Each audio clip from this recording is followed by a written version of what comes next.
John Raven Dominguez ang operator ng DTF1 dito sa Audion 2. Dito ay nagamit na 7 days, may total 221 meters. Ito po yung printer head area.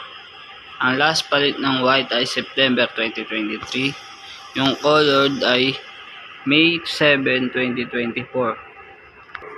Ito naman po yung copying na may 70% good condition. Head clean.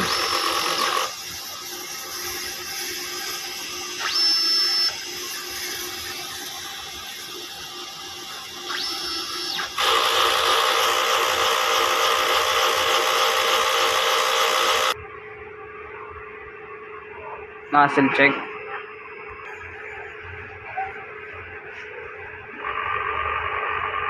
Ink system ay tama lang.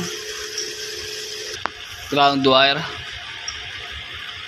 Ink tank ay nilinis kahapon. ABR. Yung stock namin, yung film.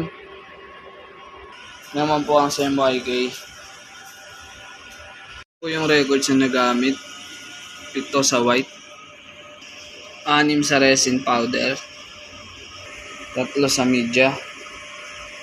Daily checklist. Maintenance checklist. Yun lamang po. Maraming salamat.